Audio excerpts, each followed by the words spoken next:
The bipartisan Senate report that came out yesterday detailing the huge security intelligence failures that helped allow the Capitol insurrection. It has a gaping Trump-sized hole in it. There is no examination of Trump's role there.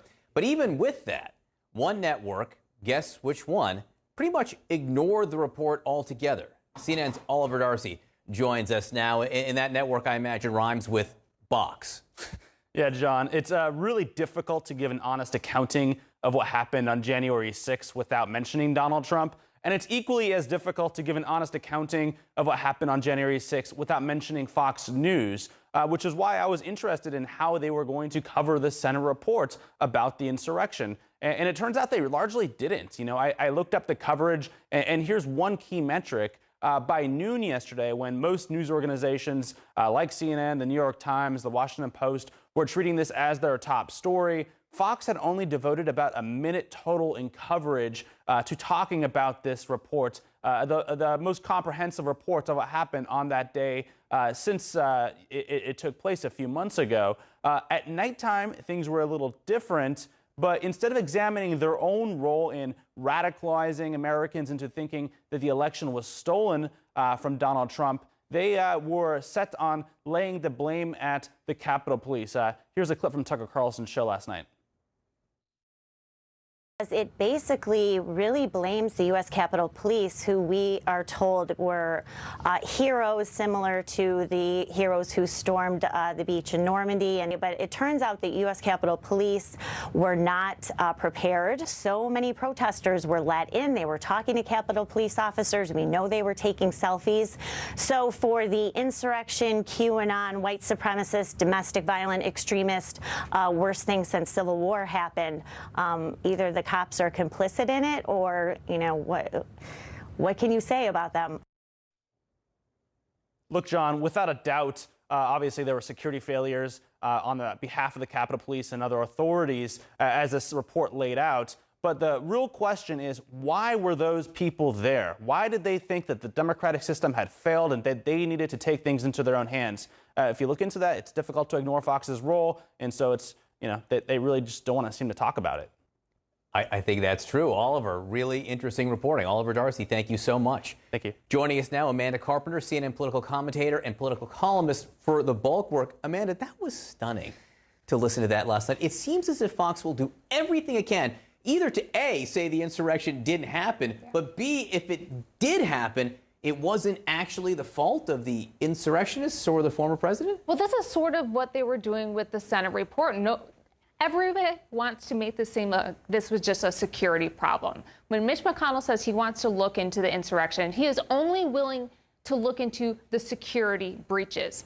This wasn't a security breach. This was a mass act of political violence. And that's why they can't cover it, because the politics blows back on them. This was stoked by the president. They don't want to talk about that. The only thing they'll put in the Senate report is Donald Trump's speech. But when you look at all the court filings and you listen to what the defendants are saying, they are open about the fact that they were there on behalf of the president to try to overturn the election. I mean, it is straight up. But instead, they want to blame the police. I mean, it's just, I don't know how these people walk into the Capitol past these people who defended them and look them in the eye.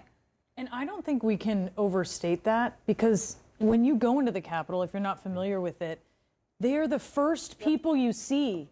When you go into the Capitol, you see the police every day. You know them, you know their faces, you know their name, and it just seems nuts to me, especially when we're hearing from Republican senators who, I mean, talk about whitewashing what happened. They're essentially defending folks who are in jail, suspects in the insurrection, by writing a letter to the Attorney General, to Merrick Garland, to discuss their concern of unequal justice, suggesting that the DOJ is pursuing these prosecutions of the folks from January 6th in a way that is really too much. If I were Merrick Garland, I would welcome this inquiry. I would have a spokesperson go out and do a press conference and explain very clearly why these people are in jail, why there are heavy sentences that they potentially face for impeding congressional hearings, obstructing justice, conspiracy charges. I mean, this is going to go on for years and years. There are more than 500 people who have been arrested. I mean, this The courts are so stacked right now. It's probably going to be 2 or 3 years before we get a conclusion.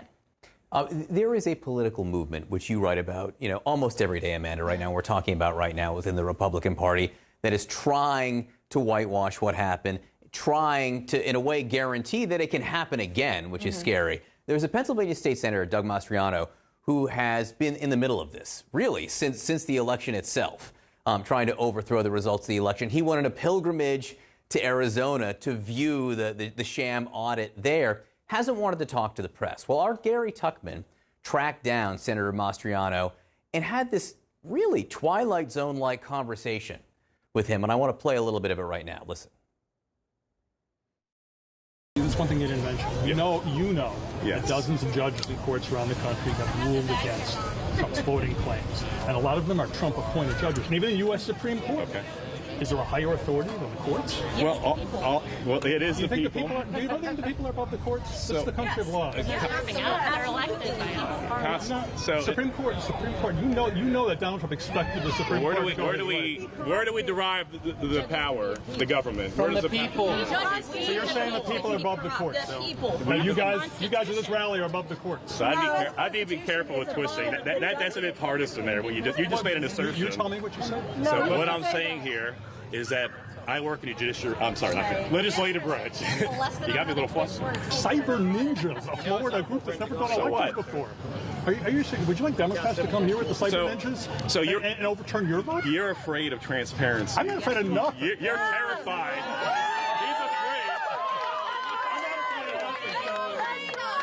Are you afraid of Democrats coming here? He's afraid of a proper forensic, and I wonder what are we afraid of here? The truth! The truth! I am do that here.